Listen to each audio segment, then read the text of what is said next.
Swag.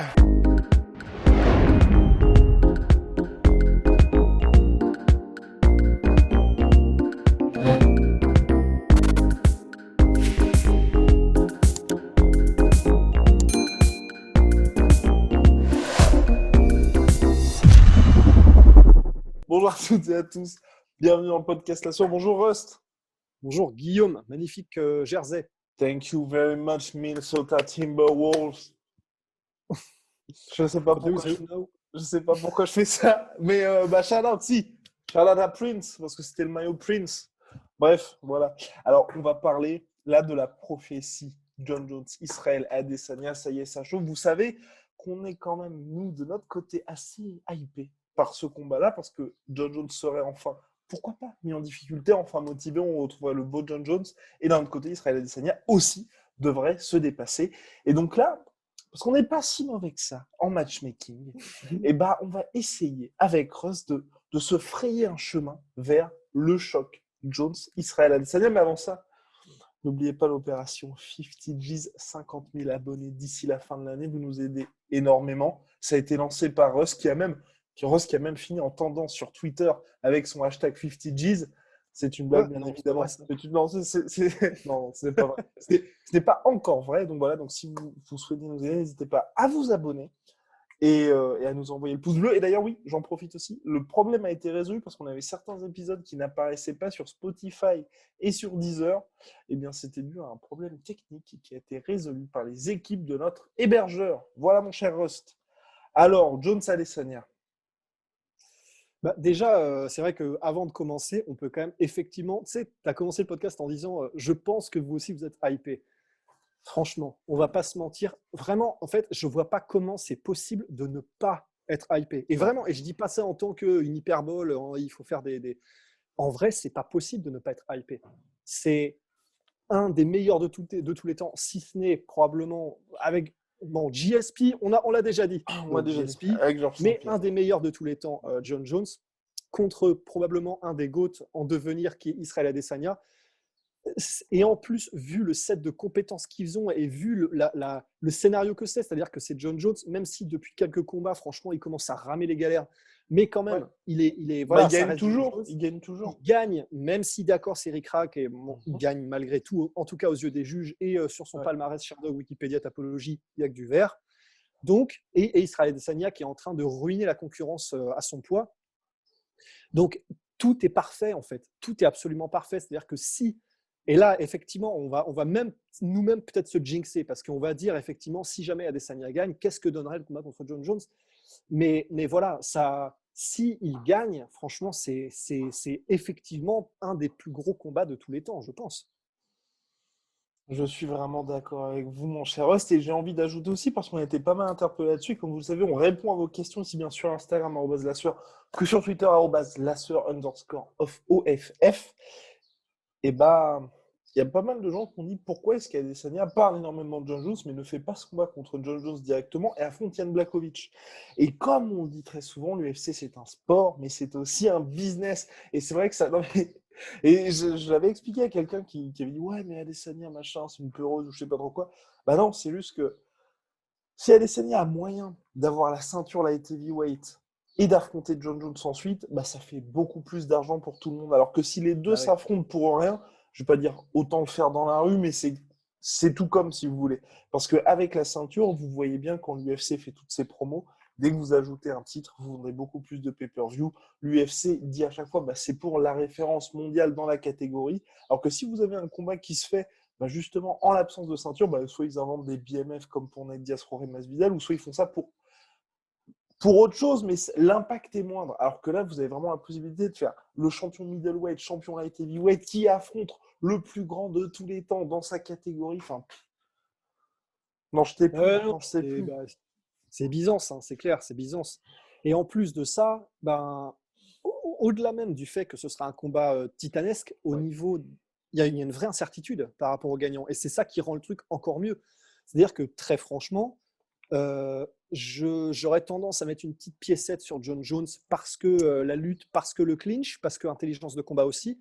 Les deux l'ont, l'intelligence de combat, mais c'est simplement que pour John Jones, il y a l'intelligence de combat en plus d'avoir les compétences dans tous les domaines qui s'accumulent en plus de l'intelligence de combat, ce qui fait que c'est pour ça que c'est entre guillemets un des meilleurs de tous les temps. Enfin, c'est que c'est le package complet, le full pack, quoi. The full package. Ouais, voilà. Et c'est pour ça que à première vue, j'aurais tendance à mettre John Jones. Hashtag MeToo. Hashtag MeToo, parce que le truc, c'est, voilà, et je pense qu'on va y aller, on va y venir, mais en fait, ça va tenir à ça. Ça va tenir à les incertitudes que va mettre John Jones. Et le fait qu'au-delà même des incertitudes, à mon avis, quand John Jones va commencer à plonger dans les jambes, va commencer à aller en clinch, je ne pense pas que Adesanya aura déjà vu quelque chose comme ça. Dans toute sa carrière. Je pense que même à l'entraînement, je ne pense pas qu'il aura vu ça. Je pense pas. Parce que on rappelle quand même que même Daniel Cormier a dit à propos de John Jones, dans la cage et quand il est sur vous en lutte, c'est un ours en fait. C'est-à-dire que on se rend pas compte à quel point il est puissant, à quel point il est physique. Mais pour qu'il ait réussi à maltraiter Daniel Cormier en lutte, bien sûr, c'est de la lutte adaptée au MMA, c'est pas pareil, il y a les coudes, les coups, etc. Mais je vois mal comment Adesanya, même s'il a d'autres armes, il est grand, il a des grands segments, des grands bras, des grands machins, ça peut être intéressant pour des tentatives de soumission, ça peut être intéressant pour pas mal de trucs, mais toujours est-il qu'en clinch et en lutte, je vois très très mal comment Adesanya va pouvoir réellement, si jamais il en arrive là, résister vraiment à la puissance de feu de John Jones, quoi. Je suis bien d'accord et surtout, je ne sais pas si on en a beaucoup parlé en off, mais je ne sais pas si j'avais déjà évoqué en podcast. Pour moi aussi, mine de rien, Adesanya n'a toujours pas affronté de lutteur d'élite qui se sert de sa lutte en MMA. Et John Jones a cette capacité de faire un combat exclusivement en lutte. Et pour le coup, Israel Adesanya, je pense, quand vous regardez le combat contre Marvin Vettori notamment, voilà, avoir quelqu'un de ce niveau-là, donc du niveau de John Jones, dans la catégorie supérieure, qui peut faire 25 minutes de lutte sans flancher, pour moi, ça peut être très, très, très compliqué pour lui. Et c'est pour ça que j'aurais bien aimé que Romero utilise sa lutte, parce que comme ça, on aurait vraiment su. Parce que jusqu'à maintenant, il y avait eu, et Ross l'avait dit par contre dans le podcast, qu'à chaque fois, ceux qui avaient utilisé la lutte contre Adesanya, c'était un peu trop tard. Donc, quand ils disaient trop tard, c'était justement les mecs qui étaient aux fraises, en mode vous êtes sonné, et votre seule option pour ne pas vous faire mettre KO, c'est d'aller dans les jambes. Hashtag Derek Brunson. Mais avec John Jones, le problème, c'est qu'à mon avis, pour le coup, et Ross l'avait dit aussi, John Jones ne va pas faire un combat de kickboxing avec Israel Adesanya. Et pour moi, ça vraiment, ça va être... je pense que ça va être très, très, très compliqué pour lui. Et s'il arrive à battre John Jones, parce que vraiment, là, je suis vraiment sûr à 100% que si à ce combat-là, John Jones ne va pas faire de combat de kickboxing, ce sera énorme, parce qu'il aura réussi à faire déjouer John Jones en lutte. Donc, Et faire déjouer John Jones, c'est un peu comme une oxymore en fait. T'as l'impression que ça marche pas en fait. Faire déjouer John Jones. Et surtout, alors après, tout le monde a fini par se briser en lutte, ne serait-ce que le combat contre Daniel Cormier. Le combat alors contre après, Daniel... Vas-y. C'est vrai, mais j'allais quand même rajouter que d'un autre côté, c'est pas nécessairement quelque chose qui va aller dans le sens d'Adesanya, mais en tout cas, c'est au moins quelque chose que John Jones, sur lequel il a montré certaines limites dans le combat, par exemple contre Dominic Reyes, c'est qu'il avait sa lutte, mais il n'a pas réussi à vraiment, comme il l'avait fait avec Cormier, avec Gustafsson, avec Gustafsson, même Anthony Smith. Exactement, à vraiment maintenir et comment dire, et une fois qu'il l'a chopé, en faire ce qu'il veut, Dominic Reyes. Alors, évidemment, ça peut être dû à plusieurs choses. Il y a deux facteurs majeurs qui peuvent faire que John Jones a eu beaucoup moins de facilité à contrôler Reyes qu'il ne l'a fait avec des adversaires précédents. Le premier, ça peut être effectivement l'athlétisme de Reyes dont il parle dès qu'on lui file un micro, grosso modo. Mais effectivement, en fait, c'est vrai que mine de rien, il le dit et ce n'est pas pour rien. C'est-à-dire qu'il a en même temps l'explosivité et en même temps une véritable puissance et un véritable physique. C'est-à-dire que il a fait du foot américain à Dominic Reyes et ça se ressent. C'est-à-dire que par exemple, Adesanya, il est explosif, mais dans le sens très rapide. C'est-à-dire que quand il va vous mettre un jab, il va exploser comme un piston. Ça va être super rapide, ça va être un éclair, mais il n'a pas ce côté. Il emmène tout en fait. C'est-à-dire que quand il met son jab, ou alors si jamais Adesanya faisait des double legs, ça n'aurait pas la puissance de, par exemple, même si Dominic Reyes faisait des double legs, même s'il n'en fait pas énormément. Il y a vraiment ce côté massif en plus de l'explosivité qu'a Reyes et que n'a pas, par exemple, Adesanya. Et ça peut être un des facteurs qui a fait que John Jones n'a pas réussi à faire ce qu'il voulait en lutte avec Dominique Reyes. Le deuxième truc, et à la limite, c'est peut-être ça qui pourrait être intéressant pour Adesanya, c'est en fait ce qu'on dit tout le temps à propos de, par exemple, les Dagestanais lorsqu'ils utilisent leur lutte, c'est parce qu'ils continuent. C'est-à-dire que même dans leurs entraînements en ce moment, et une fois qu'ils ont commencé leur carrière d'artiste martial en MMA, ils continuent à travailler la lutte tous les jours, la lutte en enchaînement, ils continuent à travailler le fait d'avoir toujours 2 coups d'avance au niveau des placements, des mains, voilà, ils continuent de s'entraîner pour ne jamais oublier, pour que leur corps n'oublie jamais ces automatismes de lutte en enchaînement qui font que tu arrives à maintenir quelqu'un et à le contrôler au sol, ou en tout cas même contre la cage ou que ce soit.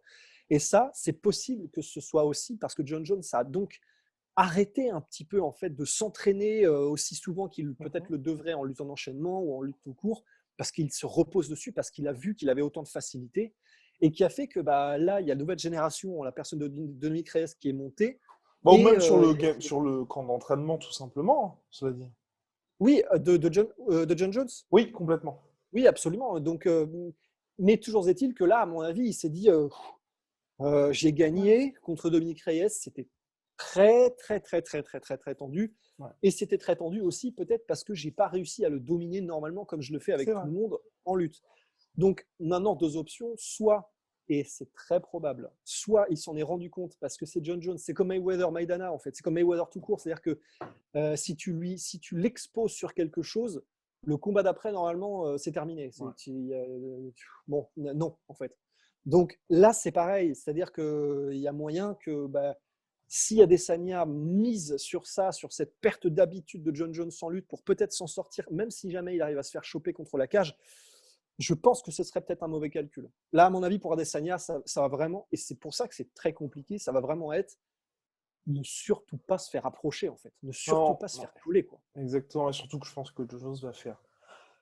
Là aussi, à mon avis, l'essentiel de son camp d'entraînement là-dessus. Non, ça va être très, très, très, très, très, très, très, très intéressant, je pense. Et surtout que John Jones, vous l'avez vu même. C'est pour ça que moi, ça va être très compliqué, je pense, pour vraiment Israël Adesanya, parce que même quand on regarde le combat contre Gustafsson 2, dans le 3e round, quand il y a ce fameux takedown qui précipite un petit peu la fin du combat, il le déclenche hyper loin, John Jones. Hyper loin. Donc, il a différentes options. Il peut, et aussi, Gustafsson avait stoppé les premiers takedowns, notamment lors du premier round, qui était, bon, ils étaient un petit peu plus timorés, mais ça avait toujours le bénéfice d'instaurer quand même une certaine incertitude. Donc, c'est pour ça que, pour moi, ça va être sport pour Adesanya, parce qu'en plus, John Jones, là, on est en train de parler que du côté lutte, mais c'est vrai que debout, il fait pas rire non plus.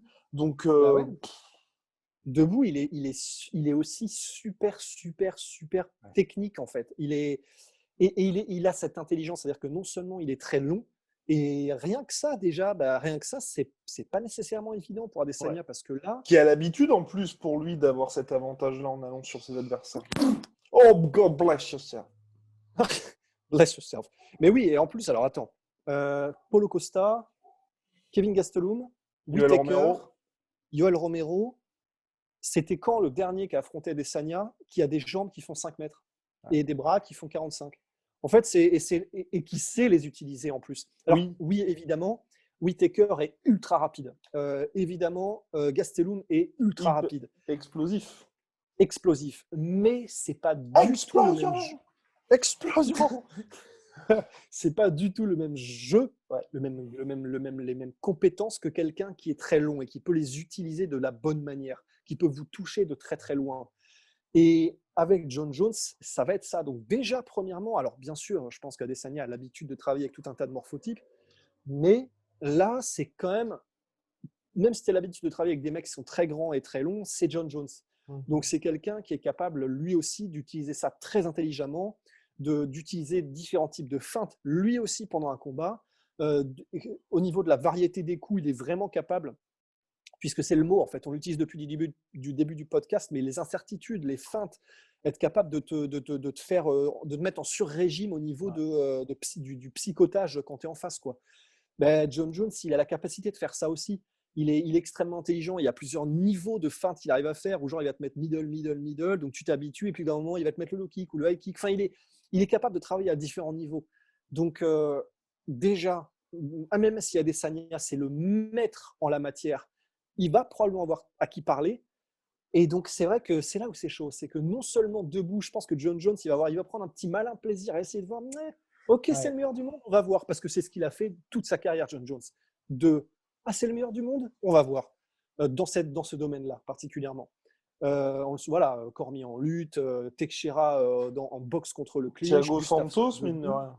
Thiago Santos, mine de rien, debout. Donc voilà, il a l'habitude de faire ça. Donc voilà, non seulement il va vouloir tenter probablement sa chance et montrer qui c'est le patron, même debout, mais en plus de ça, au moment où il veut déclencher, parce que c'est vrai qu'en fait, on se dit, alors évidemment, Adesanya, c'est le king au niveau du jeu de jambes, au niveau des déplacements, jamais de 2 pas en arrière, toujours sur le côté pour sortir de la ligne d'attaque. Oui, c'est le meilleur. Enfin, c'est vraiment un des meilleurs, c'est clair. Mais par exemple, bon, même si on peut faire l'argument que Gustafsson était moins affûté dans son deuxième combat, Ouais. mine de rien, les déplacements étaient bons aussi, si je me souviens bien. Et pourtant, comme tu l'as dit, Il s'est fait quand Jones neutraliser très rapidement aussi. neutralisé très rapidement, déjà debout, et en Ouais. plus de ça, quand Jones déclenche, ça peut être de très loin et ça va très vite. Mm. Et ben voilà, s'il a Non, instauré, comme tu l'as dit, des incertitudes, et qu'en plus il commence à déclencher, même pas, tu sais, en y allant petit à c'est ça. petit, où il essaie de te faire avancer, il te cadre et après tu es en clinch, il peut même déclencher de nulle part, en plein milieu de la cage, et c'est quand même très dangereux parce qu'il est rapide, précis, et qu'il a la technique en fait. C'est ça. Non, Donc c'est. le combat serait extraordinaire, mais c'est chaud quoi. Non, et puis surtout qu'il n'a pas besoin, moi aussi, ce qui m'impressionne avec John Jones, et c'est comment? Ou là, pour moi, ça peut être très compliqué pour Israël Adesanya dans le sens où tous les combats de John Jones, il n'a pas besoin d'instaurer ça dès le début. C'est par exemple contre Thiago Santos, contre Anthony Smith, on va dire récemment, il peut très bien se dire, bon bah ok, là je gagne les rounds 19, 19, 19, il faut quand même que je sécurise vraiment le combat. Là on est dans le quatrième, je vais faire mon takedown et je vais sécuriser ça. Il n'a pas besoin de faire plusieurs feintes avant, de tenter des single legs ou quoi. Non, c'est vraiment, il a cette Ouais. capacité de se dire, bah, à partir de maintenant, sans avoir commencé à justement instaurer un petit peu ça chez mon adversaire, de dire là, ça y est, maintenant, il faut que j'accélère, il faut que je le mette au sol. Et sur tous les adversaires de John Jones qui l'ont posé problème, ils avaient ça aussi. Ils avaient cette double threat, cette double menace de dire, bah, potentiellement, regardez notamment le deuxième combat face à Daniel Cormier, où bah, d'ici, il était très bon debout, mais très bon debout parce qu'il y avait aussi cette menace au sol. Et tous les autres mecs qu'il y a eu, là je pense notamment dernièrement à Thiago Santos et Dominique Reyes, ok, ils avaient démarré très fort, mais au fil du combat, comme l'a dit Ross, s'il y a un sixième round, le sixième round c'est pour John Jones, et peut-être qu'il les termine les mecs. Donc c'est ce qui, moi, m'inquiète un petit peu avec Israël Adesanya, dans le sens où les 2 premiers rounds, je pense que je suis confiant, parce qu'il sera justement aux aguets, et je pense va dépasser John Jones debout, mais dans les trois derniers, une fois que John Jones, il se fera OK. Tu m'as donné tout ce que tu avais à me donner debout. Là, je me suis pris les feintes, j'ai tout enregistré, je sais exactement ce qui se passe, je sais quels sont tes setups, et maintenant, je vais aller chercher le takedown presque, enfin, je ne vais pas dire de manière désespérée, mais quand on regarde le combat contre Dominic Reyes, il allait chercher le takedown juste pour chercher le takedown, et j'ai presque même envie de dire qu'il ne cherchait pas exclusivement à le maintenir au sol, Dominic Reyes. C'était plus, C'est vrai. ça y est, j'ai réussi le takedown, ok, je Scorer. m'assure le round, je mets l'impression et je score. Et c'est ce qui me fait un peu peur pour Israël Adesanya, c'est que c'est un combat en 5 rounds, contre John Jones, et les 3 derniers, on n'a jamais vu John Jones à la ramasse les 3 derniers rounds. Ouais, et même si Adesanya brille lui aussi dans les derniers rounds, Ouais. il brille parce que, en tout cas dans les combats dans lesquels il a brillé, parce que effectivement, Aussi. ouais, justement non, mais ça se passait debout en fait. C'est-à-dire que Ouais. le combat était très serré jusque-là, il avait pas Comme vraiment eu Gastelum. exactement, et il n'avait pas vraiment eu Ouais. peur de mise au sol, de trucs comme ça, et c'est simplement que ça s'est joué au caractère, ça s'est joué à la volonté, ça s'est joué. Ouais. Et là, il est très fort, quoi. Mais effectivement, la volonté, je pense que voilà, c'est si jamais tu as pu être brisé ou que à tes souhaits ou que en gros tu as pu voir que le mec te mettait au sol s'il voulait, ou en tout cas qu'il n'a même pas encore été à fond et que si Ouais. il décide dans ce round-là, et ça s'est vu de nombreuses fois, des combats genre Robbie Lawler, Johnny Hendricks, le premier, ou Johnny Hendricks, dernier round, met son takedown pour s'assurer la ceinture. Bah, John Jones, si jamais ça c'est arrivé, mais un peu timoré, parce que John Jones veut jouer un peu, il essaye, machin. bah, Adesanya, il y aura toujours ce côté, mais il n'a toujours pas vraiment essayé de me mettre au sol. Enfin voilà, il y a vraiment ce côté même psychologique qui peut jouer. Cela dit, effectivement, même si tout ça, juste au niveau des personnalités, des caractères, j'ai envie de voir le combat en fait. Que ce soit avant ou pendant le combat. Parce que vu ce qu'il nous a montré Adesanya, c'est un mec, je pense qu'il est très, très, très difficile à briser. Vraiment, mais alors, à mon avis, il Ouais, faut. je suis bien d'accord. Je sais pas ce qu'il faut faire, mais à mon avis, même si tu le mets au sol pendant 4 rounds, j'aurais tendance à penser que tu le briseras pas. Et juste pour ça, j'ai envie de voir ça. J'ai envie de voir à la fin des rounds comment ils se parlent, comment ils se jaugent, parce qu'il y aura de l'animosité, je pense. Et j'ai envie de les voir. Juste les deux humains là, les deux mecs incassables. J'ai envie de voir comment ils se jaugent, comment ils se parlent, comment ils évoluent l'un en face de l'autre dans la même cage, quoi. Yes, sir. Et donc là, dernière partie un petit peu de ce podcast, c'est justement au niveau de la timeline, la temporalité pour ce combat-là. Parce qu'on est parti là sur une espèce de prophétie, mais Ah majestueuse. ouais. Alors déjà, ce qui est sûr, c'est qu'Israël Adesanya donc monte pour affronter Jan Blachowicz premier trimestre de l'année 2021. Pour le reste, comment fait-on, sachant qu'Adesanya dit je veux affronter John Jones en 2021, je le veux dans un stade. Parce qu'il a déjà, et c'est pour ça que moi j'adore Israël Adesanya, j'ai déjà le record de la plus grosse affluence d'un événement de MMA, donc plus de 57 000 personnes pour le combat contre Whittaker. J'ai envie de le battre pour le combat contre John Jones. Alors comment on fait? Comment on fait pour que ce combat-là pète tous les records, sachant qu'Adesanya a aussi dit je veux que ce soit le plus gros combat de l'histoire. Sur le papier, pour l'instant, c'est possible.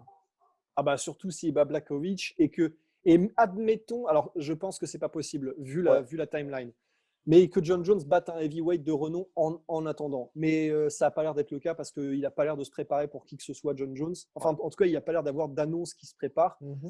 Donc, visiblement, et ça fait chier ça d'ailleurs, mais donc visiblement, il y aura eu entre-temps, et si ce combat se fait, que le combat entre Adesanya et Blachowicz. Et d'ailleurs, j'en profite pour dire, et je pense qu'on va se prendre pas mal de remarques sur les gars, vous êtes donc complètement en train de rayer Blachowicz de l'équation. C'est comme s'il était déjà battu. Évidemment, Blachowicz a de ses chances aussi, mais bah, là, voilà, il y a une raison pour laquelle Adesanya monte, c'est parce que Ouais. maintenant tout le monde pense à ce combat contre John Jones. Et donc, Non, c'est puis il y a assez aussi une rigolo. raison pourquoi il monte contre Blachowicz aussi. Hein. Bah ouais, c'est parce que, entre guillemets, voilà, c'est prenable. Il Ouais. n'est jamais monté avant, alors qu'il aurait peut-être pu aussi, quoi. Oui, et puis on vous Donc, invite d'ailleurs à écouter notre podcast sur le sujet, hein, où on parle d'ailleurs de ce combat. Bref, mais en tout cas, donc il y a le combat contre Blachowicz à Adesanya. Selon toute vraisemblance, Adesanya s'impose contre Jan Blachowicz février-mars 2021. Pour John Jones, pour ma part, moi je pense qu'il va pas attendre. Je pense qu'il va pas attendre parce que s'il attend, ça. En fait, je sais pas que c'est difficile à vendre comme match, mais John Jones ouais, restera mine de rien contre une performance en 2015 sur Dominique Reyes, qui reste ouais, lui-même sur une défaite par TKO contre Jan Blachowicz. Donc, ouais.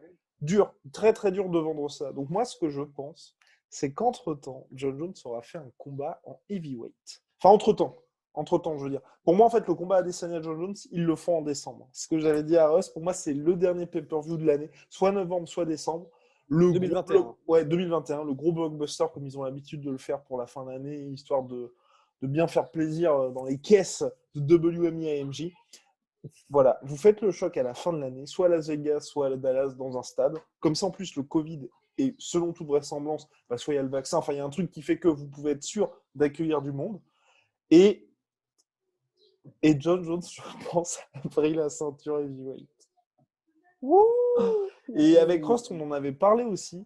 Et parce qu'en gros, Israël Adesanya, Bayan Blachowicz, à part John Jones dans cette catégorie light heavyweight, pour lui, il n'y a personne. Et c'est même Israël Adesanya qui l'a dit à Submission Radio. C'est en fait, il a dit la revanche contre Rob ne m'excite pas. Par contre, le combat Whittaker. contre Whittaker, pardon, ne m'excite pas. Par contre, le combat contre Blachowicz m'excite. Et c'est vrai qu'il bat Blachowicz, il a la ceinture. Après, à part John Jones, il n'y a aucun nom qui fait vraiment que ça apporte à son héritage, entre Non. guillemets, Israël Adesanya. John Ouais. Jones, lui quand même, qui n'a pas combattu là de son avec moi, c'est février 2019. Donc je le vois très bien, tu vois. Tu as Francis Ngannou contre Stipe Miocic qui s'entretue en mars et il prend le vainqueur en juillet. Ouais. Et alors, le seul problème, parce qu'on en avait parlé aussi en off, Oui. c'est que si c'est Ngannou qui prend la ceinture, il y a moyen que ce soit. Ah non, c'est vrai, toi, tu avais dit que c'était. J'avais oublié. Toi, tu voyais John Jones gagnant. Ouais, je voyais John Jones gagnant face à Francis. Et là, vous avez un truc pour la fin Ah de bah l'année. là, Donc là, niveau timeline, tout colle. Et là, vous avez un ouais. truc pour la fin de l'année, donc le gagnant pour tous les titres, si vous voulez. Et c'est vrai que là, pour le coup, alors non seulement du coup, ce sera Et ceinture. potentiel heavyweight. Et là, le truc, c'est ça. C'est soit en light heavyweight, soit en heavyweight. Ouais.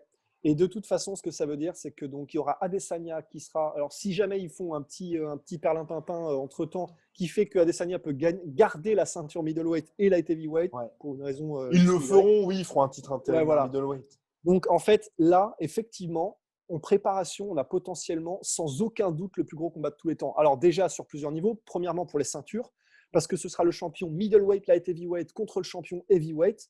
Donc, alors là, c'est explosion, en fait. Et en plus de ça, au niveau de la hype, ce sera au maximum.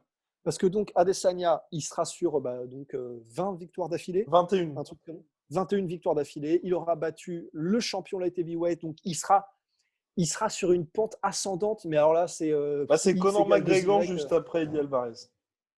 Ouais, bah, donc voilà, c'est ça.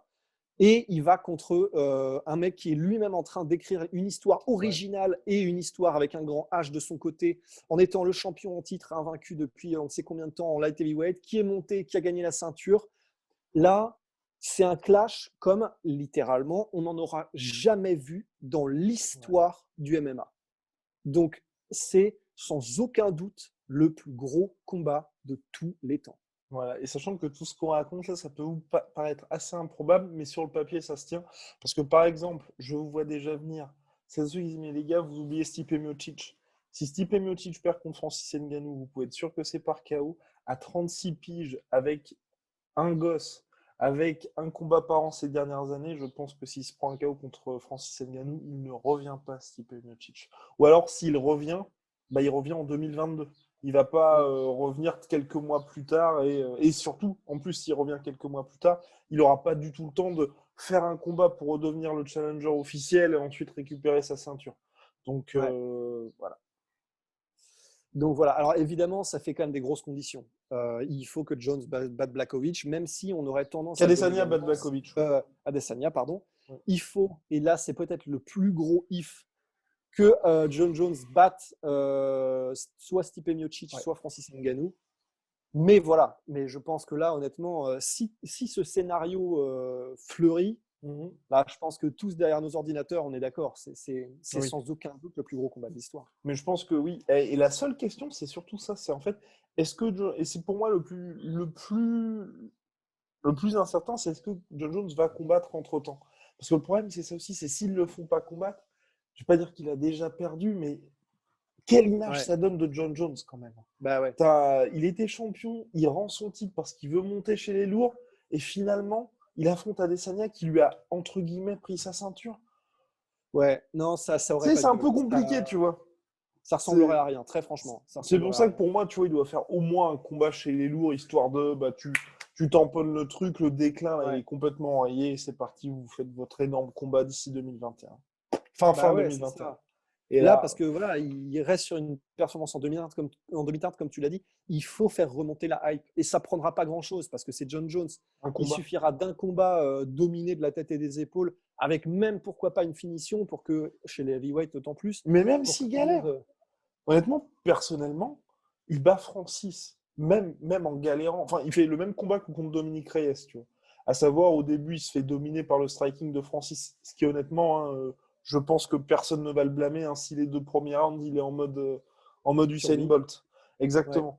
Et qu'ensuite, il finit assez fort. Donc, quand je dis assez fort, c'est lui qui met la pression, il sécurise les takedowns et il gagne par décision. Je pense que tout le monde lui dit bravo. Il y a Ouais. absolument personne qui veut dire ah, t'as galéré à battre Francis. Bah non. Bah ouais. Enfin, moi, Non, je non, pense, c'est hein. sûr. Tu vois, c'est pas. C'est sûr, c'est sûr, c'est sûr. Et Adesanya, le premier, je pense, c'est compliqué de trouver un angle d'attaque en mode Oui. putain, t'as même galéré debout contre Francis Ngannou. Oui, non, Je pense que personne ne dit ça dans l'histoire, en fait. Donc, non, ouais. c'est vrai. Surtout, en plus, si tu vois, rien que ça, en fait. Moi, ne serait-ce que s'il s'impose, mais tu vois, sans prendre énormément de dommages. Parce que pour ça, contre Francis, c'est une victoire, en fait. Ouais. C'est vrai, attends. Le Bah non, parce dernier que à s'en même être Stipe, sorti, bah, c'est Derrick Lewis. ouais, c'est ça, mais parce qu'il n'y a littéralement rien eu, en fait. Voilà. Mais sinon, Donc, tu t'en sors forcément avec des séquelles énormes. Donc, ah ouais, puis ouais, oui, puis pas les petites, quoi. Ouais. donc non, franchement, pour moi, ça peut. Ouais. Allez, Il n'y a plus le cas, hein. allez Il les n'y a plus gars, le s'il cas, vous hein. plaît. Bah voilà, donc c'était un petit peu notre podcast prophétie. En tout cas, n'hésitez pas à nous donner la vôtre. Ce qui semble clair, c'est déjà ce qui est bien, c'est que Dana White est favorable à ce combat. Et ça, quand vous avez, on va dire, deux méga stars qui veulent faire un combat et qu'en plus le boss c'est chaud, voilà, là, vous pouvez. Le seul truc, c'est vraiment ça, c'est Dana White qui voit ça d'un point de vue business, il attend juste le moment le plus opportun.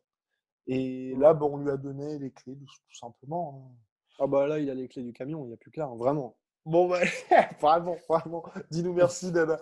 On va big shout out à My Sweet Protein, moins 38% sur tout My Protein avec le code la sueur et moins 10% sur tout Venom avec le code la sueur. Attention, on précise, Venom taille un petit peu grand. Là, j'ai reçu un message de quelqu'un qui avait commandé le fameux t-shirt One FC. Cette personne-là, un peu stock, mais fait 1m75 et avait pris le maillot taille M. M, c'est pour les grands gaillards comme Rust et moi-même. Donc, si vous faites 1m75, prenez du S. Voilà. Ah ouais? Ouais, nous, on a du M, mon cher Rust. Ouais, mais si le monsieur de 1m75 est un peu stock, on doit avoir grosso modo, on doit être un peu pareil au niveau, Ah, bah, peut-être largeur ou je sais vous pas. êtes encore plus stock, mon cher Rust. Bon, Non, encore non, plus mais stock et puis vraiment, parce surtout que plus grand. Plus grand, c'est surtout ça, parce que je pense qu'à mon avis, ça fait un petit peu mini-jupe, on va dire, le t-shirt. ah, c'est au niveau, ah d'accord, ok. Voilà. Mais d'accord, ok, ouais, bah ça se tient, ça se tient, Donc ça se tient. voilà, bah, pensez-y, c'est important. Et À très pensez-y vite. bien. Soit.